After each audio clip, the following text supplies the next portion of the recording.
Hi po! Once again, welcome na naman po sa ating YouTube channel. Ito na naman po ay yung Shine na Shop Vlog. Since na nag-share na naman tayo ng mga experience sa pag-vlog, i-share ko na naman sa inyo guys kung ano yung mga way or mga paraan na ginagawa ko as a content creator. Then, nagsisimula tayo sa pagbablog at of course, kung paano tayo unti-unting umangat sa ating YouTube channel or sa paggawa ng ating YouTube channel. Itong mga i-share ko sa inyo guys, base po talaga to sa mga naranasan ko as a content creator. And kaya ko siya naisipang i-share sa inyo, lalong-lalo dun sa mga nagbabalak na mag-vlog at gumawa ng YouTube channel. Kasi yung advocacy ko talaga is that makatulong, lalong-lalo doon sa mga wala pang alam or walang idea sa mundo ng pagbablog. Hindi po ako gumagamit ng script guys dahil mas gusto ko po talaga na talagang i-share ko yung mga bagay na natatandaan ko base sa aking experience. So, ang i-share ko ngayon guys that paano nga ba maging consistent na vlogger or content creator. So, yung base sa experience ko guys, naging consistent na content creator ako dahil unti-unti kong na-discover sa aking sarili yung mga kakayahan ko or mga skills ko, kung ano yung maiambag ko pa pagdating sa pagbablog. So siguro naman, nasabi ko na sa inyo lahat na lahat ng content, lahat ng topic na i-discuss ko na or i-share ko na dito sa aking YouTube channel. Pero hindi pa rin ako tumitigil sa paggawa ng content or sa pag-discover sa sarili ko kung ano talaga yung kakayahan ko or skills ko as a content creator. So, naisip ko na ako ay isang busy na tao at nag-aaral pa ako and then nagtatrabaho. So, nag-focus na lang po ako sa pag-share ng aking mga experience sa pag-vlog. Dahil wala pa akong masyadong time. So, yun po guys ang i-share ko sa inyo na kung wala kayong time or wala kayong kakayahan na mag-focus sa iyong YouTube channel, find a way or hanapin niyo po yung sarili niyo kung saan po talaga kayo nagkakaroon ng oras at nagkakaroon ng skills kung paano kayo mag-share ng iyong experience sa mga tao. And then, pangalawa guys, hindi naman ako nag-aim agad na umangat ang aking YouTube channel or sumikat kasi tulad ng sinabi ko, hindi naman tayo kilalang content creator pa, hindi naman tayo sikat na artista or personalidad katulad ng mga politician or else mga sikat na tao or mga kilalang kilala sa mundo ng showbiz. So, hanapin niyo yung sarili niyo kung saan kayo pwedeng ma-discover. Yun po talaga yung aking naiisip na paraan at unti-unti na wini-workout ko guys. Kasi kailangan po talaga lahat ng bagay na marating mo magmula sa maliit ay kailangan paghirapan mo yan guys bago ka umangat.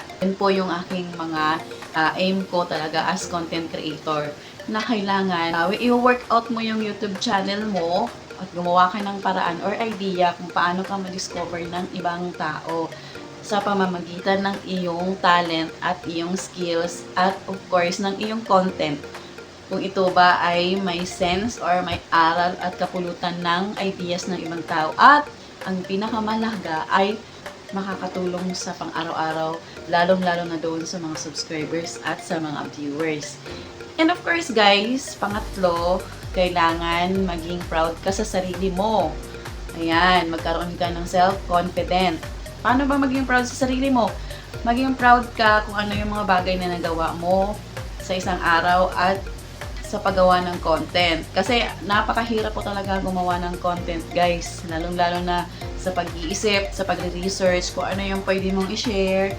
So since na ang content ko na ay nag-focus na ako sa pag-vlog or sa pag-share ng aking mga experience, araw-araw po ako nag-iisip na pwede i-content at i-share lalong-lalo doon po sa mga baguhang YouTuber at baguhang content creator dito sa YouTube.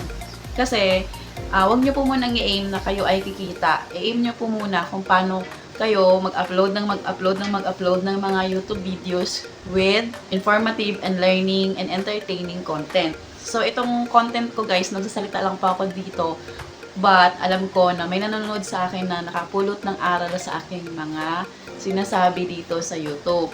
Paunti-unti tayong ma-discover, paunti-unting makikita ng ating mga viewers ang ating YouTube channel.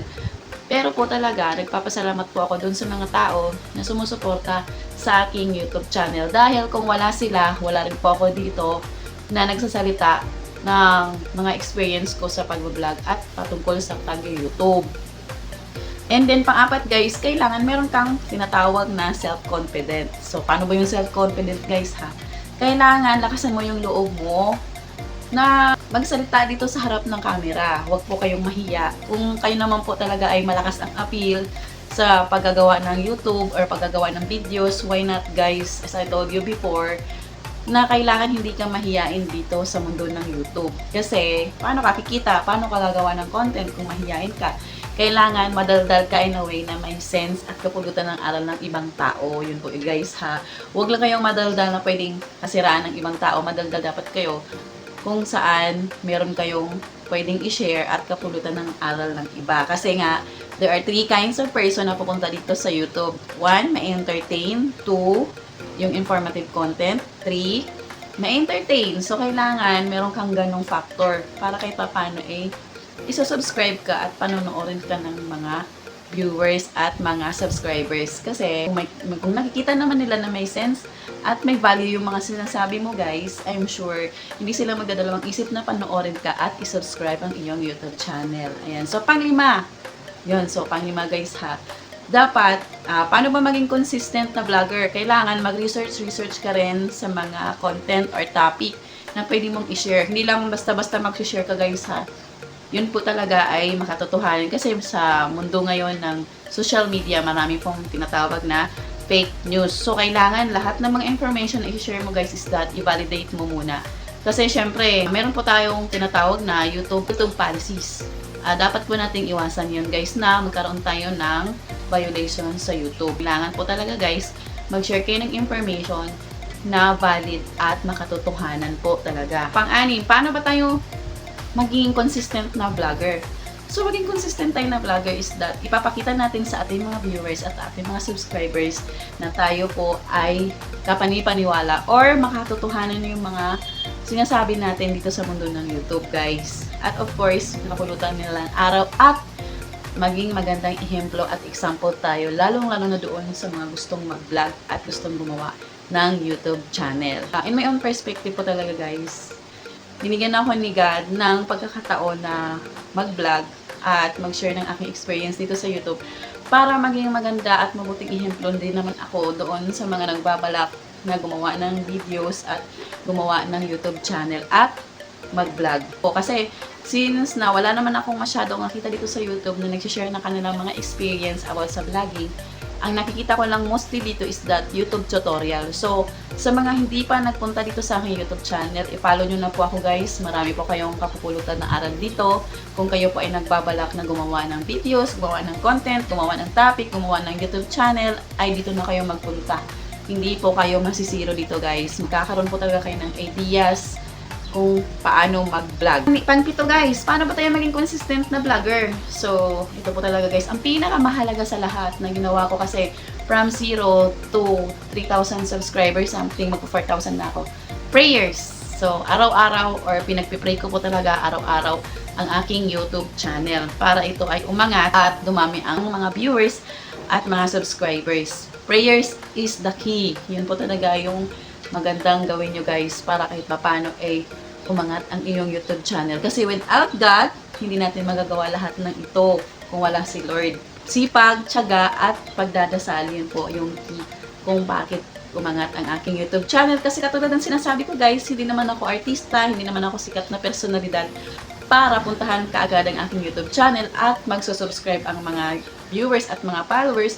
Tayo po ay simpleng tao lamang na nagbabakasakali dito sa YouTube. So, yun po yung dapat yung gawin, ang magdasal or ipagdasal ang ating YouTube channel.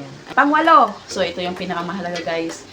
Dapat consistent ka talagang mag-upload ng mga content, ng mga videos sa iyong YouTube channel para kahit papano ay hindi mag-unsubscribe yung ibang mga viewers at ibang mga subscribers mo. Kasi, syempre, sayang nga lang naman din yung effort nila kung hindi ka magtsatsaga at hindi ka mag-upload ng mga knowledgeable topics which is informative, learning, and entertaining. So, bigyan nyo po ng, kung nag-e-effort kayo na gumawa ng YouTube channel, maging responsable po tayong content creator, vlogger, / kung ano pa man. Sa lahat ng mga bagay, maging responsable tayo kung ito ay ating nasimulan. Kasi marami po nga napapansin dito sa YouTube na inabandon na ang kanilang mga YouTube channel. Na sayang naman guys, hindi ko alam kung ano yung mga reason nila. Kung isa ka po sa mga nag-abandon ng inyong mga YouTube channel, I suggest or advise na balikan nyo po ang inyong YouTube channel at mag-upload ka lang na mag-upload ng mga videos. Basta, hindi nyo po muna i-aim ang kumita. Basta, enjoy nyo lang ang mga bagay na ginagawa nyo as a content creator. At, maniwala ka sa akin, one day, ako, naniniwala ako dun na one day, aangat din ako at pagkakalob sa akin ni Lord yun, guys. So, pang-siyam. Yun, so pang-siyam. Kailangan may tiwala ka sa iyong sarili na kaya mong gawin ang mga bagay na gusto mo. Ako, ganun ako eh. Lalo na yung passion ko ang pagbablog. Nagtitiwala po ako sa sarili ko. And alam ko po someday na magbubunga din po ito. At baka biglayin lang ako ni Lord, magugulat na lang po ako. Yun po talaga ang aking fighting spirit. Yun. So, kasi syempre, di ba, kung may mga ginagawa kang mga bagay, kung ang paniniwala ko po kasi, or my perspective sa pagbablog, para ka lang nagtatanim na tanim ka lang ng tanim, someday, pag lumago yan or lumaki, mamumunga yan, at ikaw mismo ang mag-aani. Thank you so much sa pagpunta sa aking YouTube channel, guys. Naniniwala din po ako sa kasabihan na kung kaya ko, I'm sure kakayanin mo rin. Don't forget to subscribe at i-hit nyo na rin yung notification bell, guys, para kayo updated sa aking bagong videos na i-upload. Thank you so much! God bless everyone! Sana meron kayo natutunan sa aking content for today! Thank you all for watching this here video. Please like and subscribe and follow. Much love.